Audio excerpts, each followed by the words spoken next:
They didn't tell you. And even if this is just law, even if you don't follow court decisions for fun, even if you don't read legal opinions on a Saturday night, that silence should make your blood boil. Because the people who are supposed to explain what changes in this country have turned constitutional law into background noise. They will give you the outrage, they will give you the politics, they will give you the screaming panels and the talking points, but they won't give you the one thing that actually keeps ordinary people safe. Clear, practical understanding of what the rules are and how fast those rules can change. So I'm going to do something different here. This is a thought experiment, a scenario, not a claim that this already happened in the real world. If a unanimous Supreme Court ruling ever landed that did what I'm about to describe, if the court drew a hard constitutional line against permission-based gun control and against delay for delay's sake, this is exactly what it would mean for you, how states would respond, where the traps would be, and what you would need to watch so you don't become the person who didn't know and pays for it anyway. And the reason this matters even as a scenario is simple. The legal arguments, the legislative workarounds, and the enforcement tactics described here are not science fiction. They are already being used in different forms across the country.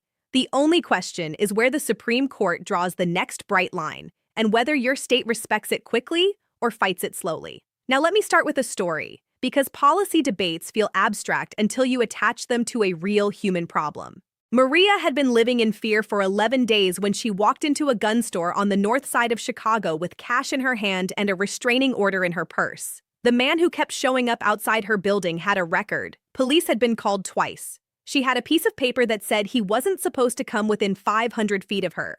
And she wanted a handgun, legal, registered, hers, because she understood something the law often refuses to admit. Response time is not protection, and paperwork is not a shield. She did everything the state says you're supposed to do. She went to a licensed dealer. She submitted to the background check. It took about 12 minutes. Clean record. No flags. Nothing. The verification step, the part of the process that is actually about eligibility, was done. And then she was told she had to wait. Not because the check was still running, not because the state needed more time to confirm who she was, because the state required it. A mandatory waiting period, a cooling-off window, 72 hours, on top of the fact that she already had to navigate a separate state permission structure before she could even walk into the process in the first place. 3 days. And in those 3 days, the man she feared was not waiting for anything. He didn't have a permit process. He didn't have a waiting period. He didn't have a cooling-off requirement. He had her address and no reason to think she could defend herself. That gap between the right the Constitution is supposed to protect and the permission structure the state has built around it is the moral and legal fault line at the center of almost every modern gunfight in America. And whether you're pro-gun, anti-gun, or simply pro-constitutional consistency, you should be able to see the problem. A right that only functions after delays, fees, approvals, and discretionary hurdles is not functioning like a right. It's functioning like a regulated privilege. So now, imagine a Supreme Court that finally decides to address that gap directly, with maximum clarity in a unanimous decision. Imagine a court that says, in plain language, that the default in America is liberty, not permission, and that the government cannot turn a constitutional right into a bureaucratic process whose primary practical effect is delay and denial for ordinary people. In this scenario, the court doesn't nudge, it doesn't suggest, it doesn't issue a narrow ruling that lawyers can argue about for 10 years while states keep doing what they were doing. It draws a line that forces every state to choose, comply or get sued into compliance. And the reason unanimous matters is not emotional, it's structural. When the Supreme Court rules 9-0, it tells lower courts and state governments that there is no ideological escape hatch. No, maybe we can wait for the court to change. No, maybe the next case will go our way. Unanimity is the court saying, this is not a close call. This is not a political coin flip. This is a constitutional boundary. Now, what boundary would that be? It would look something like this. Verification is constitutional. Permission is not. Verification means the state can check whether you are legally eligible. Background checks, disqualifying records, prohibited person categories, those are verification tools. They apply neutrally. They answer one question. Are you prohibited under law? Permission means you must ask the government for approval to exercise the right at all, and the government can impose delays, fees, subjective criteria, or administrative hoops that functionally determine whether you get the right in practice. The difference is not subtle. It's the difference between confirm you're eligible and proceed and ask us and we'll decide. Now, in the current real-world legal landscape, the Supreme Court has already recognized an individual right to keep and bear arms and has already rejected certain forms of discretionary carry licensing. Courts have also been wrestling with how due process interacts with firearm restrictions in contexts like domestic violence restraining orders and other civil orders. But the strict scrutiny for all gun laws idea and the sweeping invalidation described in the story you gave is not the current controlling standard of law nationwide. That's why I'm framing this as a scenario, because it's a useful way to understand the mechanisms, how permission structures work, what states would try next, and where the real-world traps would appear even after a big win. So in this scenario, the court declares that strict scrutiny applies to Second Amendment restrictions going forward. Strict scrutiny is the highest level of constitutional review in American law.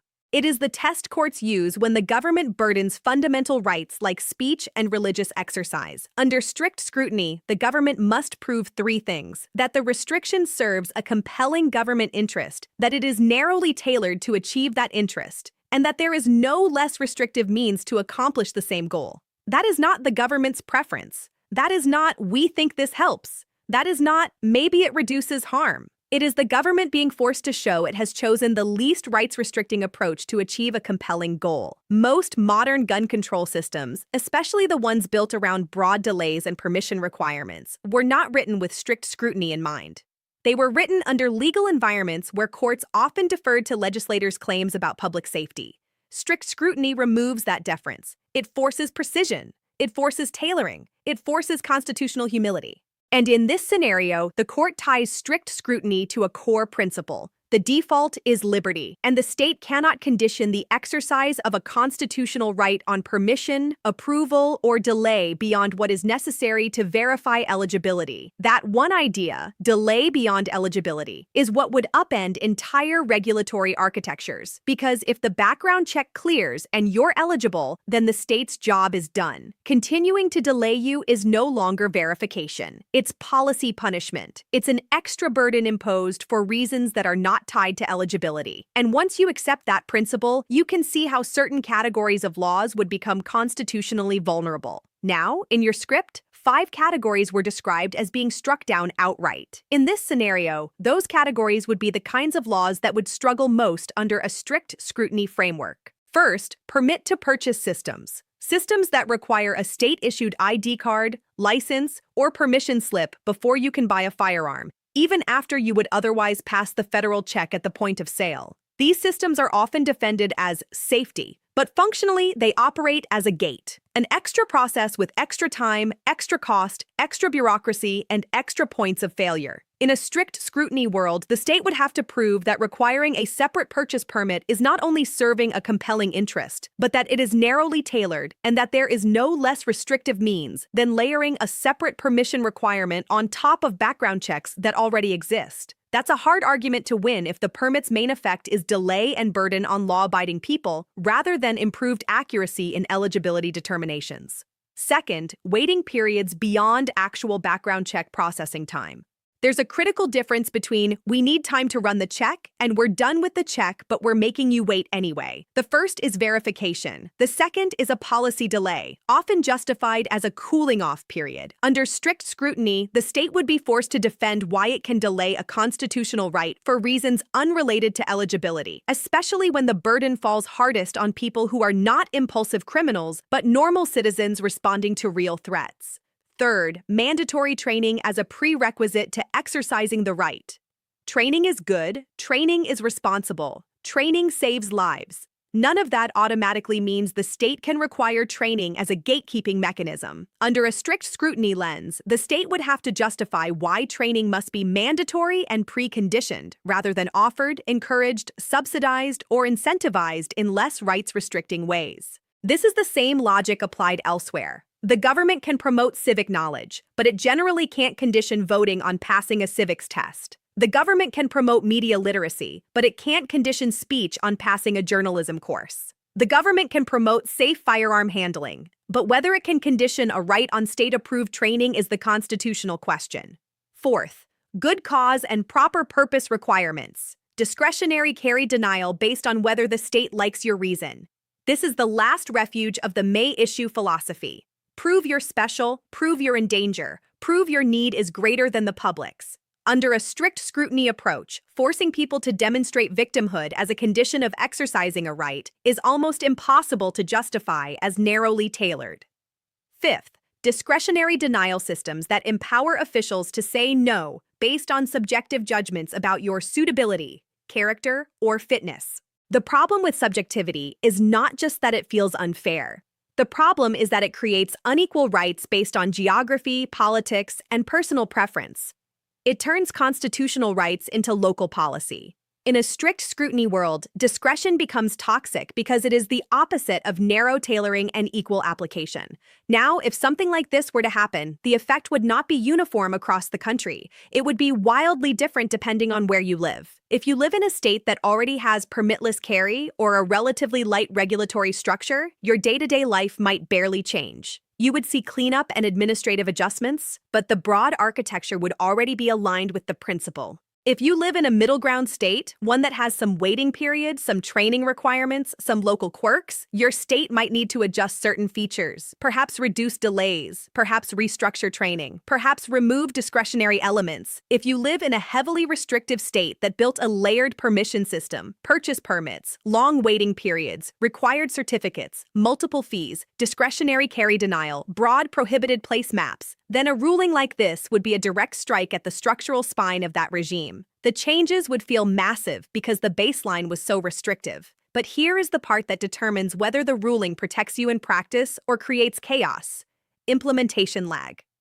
Even if the Supreme Court says this is unconstitutional, the physical systems in the states don't evaporate overnight.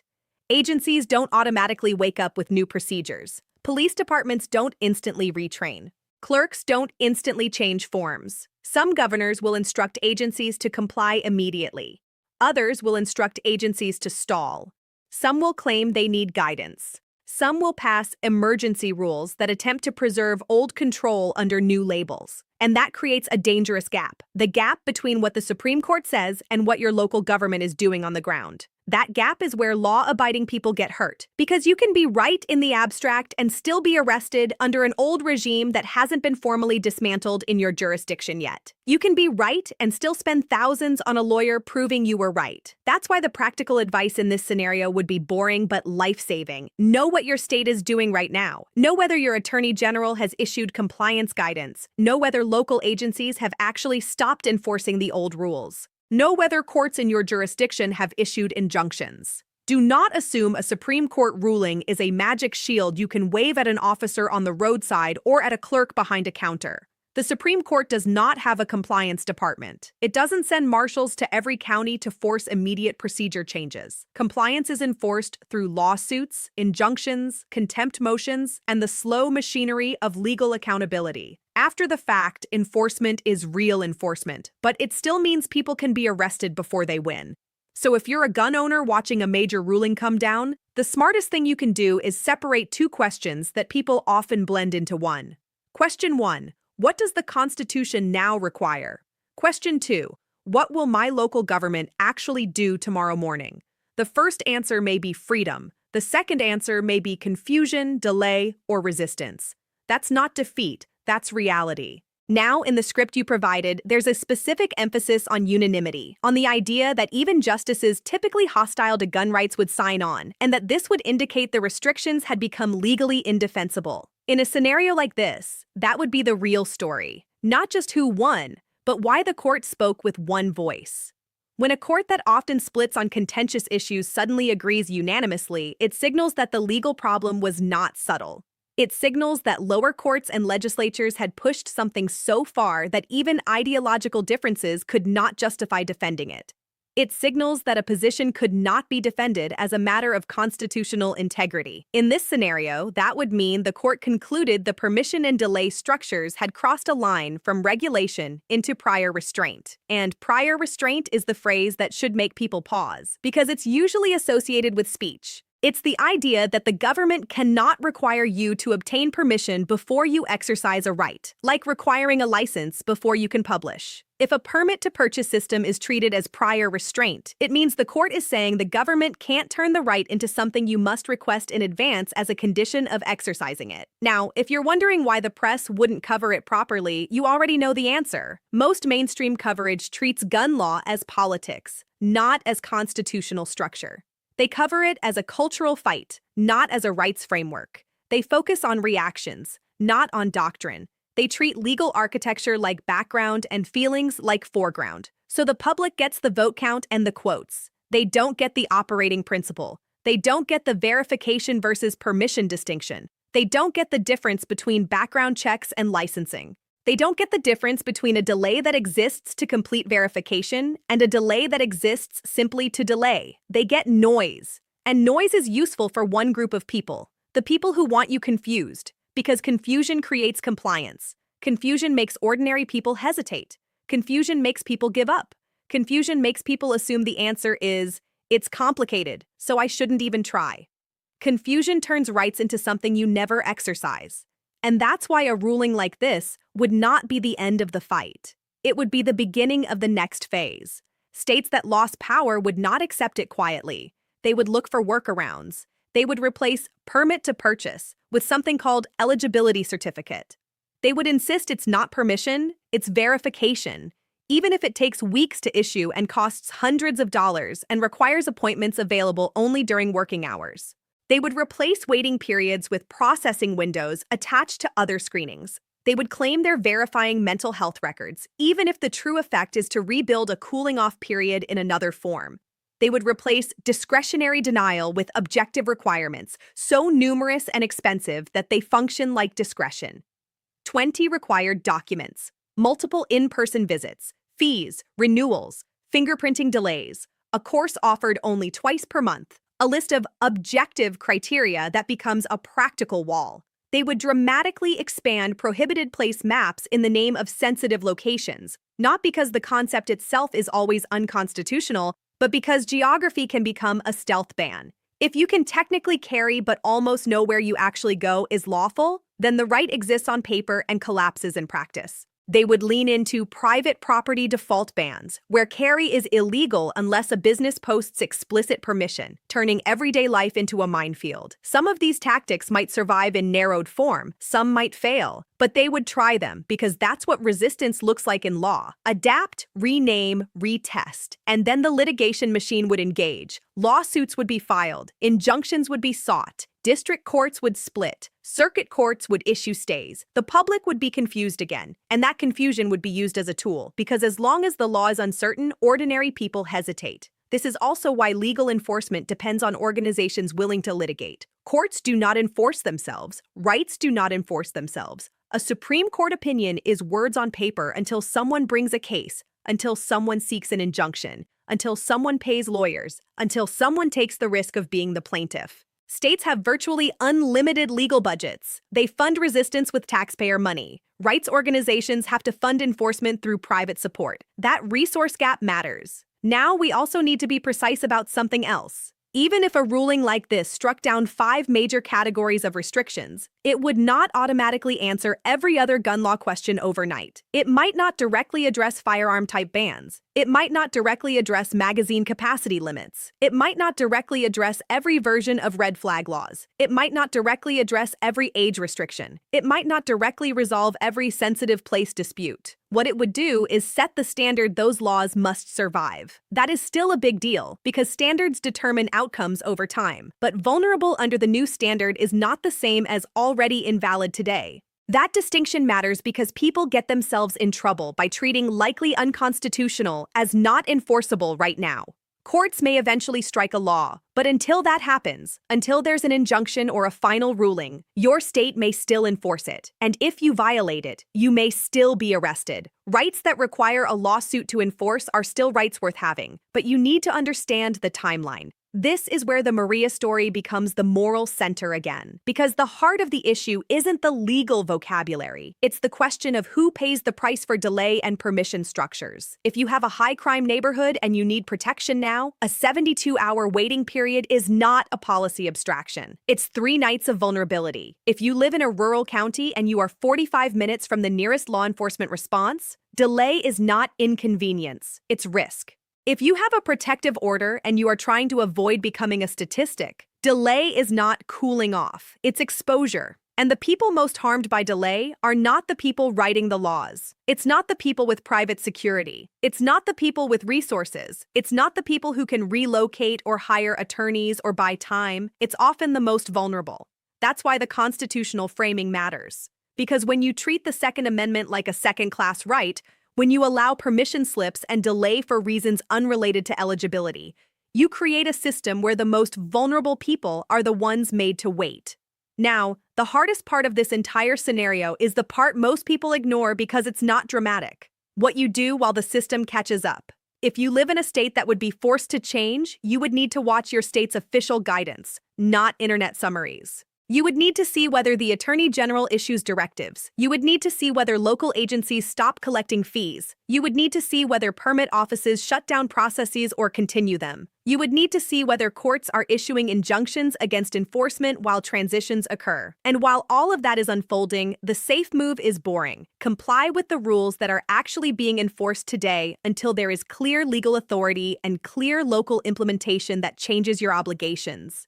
Not because you're surrendering. Because I was right is not a shield against arrest in the moment. It's an argument in court later, and later is expensive. So if you're serious about rights, the best posture is not reckless defiance. It's informed discipline. It's tracking what changes, when it changes, and how it changes in your jurisdiction.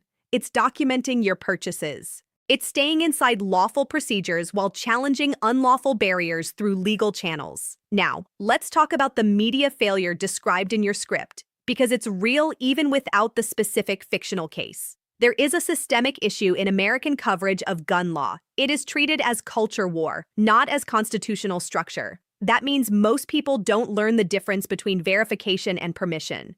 They don't learn how waiting periods interact with eligibility. They don't learn what prior restraint means. They don't learn how standards of review shape outcomes. They don't learn how to tell the difference between laws that are currently enforceable versus laws that are under injunction. Instead, they learn fear, or celebration, or anger. And emotion does not help you navigate legality. If you carry, if you own, if you plan to buy, the most dangerous state to be in is not pro-gun or anti-gun. The most dangerous state is uninformed. Because uninformed people do things they assume are lawful and discover too late they aren't.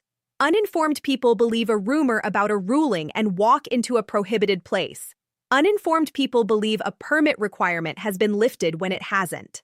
Uninformed people don't know their own state's carry rules, transport rules, or disclosure rules.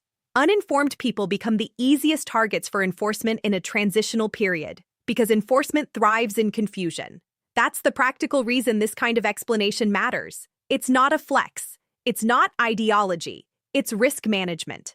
Now, let's end with what comes next in this scenario, because the end of your script is the real truth. Even if the Supreme Court speaks with total clarity, states will test the edges, and the fight moves to workarounds. Here's what I would expect in the months after a ruling like this, if it ever happened. First, emergency legislation designed to comply while preserving control. It would be marketed as reasonable. It would be sold as a public safety fix. It would be written to survive strict scrutiny on paper, while imposing delays and burdens in practice. Second, administrative slow walking. Even without new laws, agencies can delay implementation. They can claim they need time. They can claim they need training. They can maintain old procedures pending guidance. That creates the gap between rights on paper and rights on the ground. Third, targeted enforcement in gray areas. When laws are in flux, enforcement becomes inconsistent. Some counties comply quickly, some don't. Some officers enforce old rules, some don't. That inconsistency creates legal risk for ordinary people who are trying to do the right thing. Fourth, a wave of lawsuits. Not one, dozens. Because every workaround becomes a test case. Every state tactic becomes a new fight: injunctions, stays, appeals, years of litigation. Fifth, public confusion amplified by coverage that focuses on emotion instead of procedure. That confusion will be used strategically by people who want rights to exist only for the most persistent and well-resourced. And through all of that, the core question remains what it always was. Do constitutional rights belong to the people, or do they belong to the government to administer? If you believe rights belong to the people, then permission structures are the problem. Not because public safety doesn't matter, but because rights don't operate like privileges. The government can verify eligibility. The government can punish misuse. The government can restrict certain sensitive places with proper justification. But the government cannot make you beg for a right, cannot make you wait for no eligibility reason, and cannot build systems whose practical purpose is to discourage exercise through friction. Maria's story ends one of two ways, depending on what kind of country you want to be. Either she is treated like an adult citizen with rights and the state verifies eligibility quickly and gets out of the way, or she is treated like a subject who must wait because lawmakers decided that her need doesn't override their desire for control. If a unanimous Supreme Court ever drew the bright line described in this scenario, the legal message would be simple. The Constitution does not tolerate permission-based delays on a fundamental right beyond what is necessary to verify eligibility. But the political message would be even simpler. States that built their power on delay will rebuild it if you're not paying attention. So the practical takeaway is not celebrate and move on. The practical takeaway is know your law, know your state's response, don't get caught in the compliance gap. Support the litigation that enforces rights when states resist, and refuse to let your understanding of your own rights be dictated by headlines designed to make you emotional instead of informed.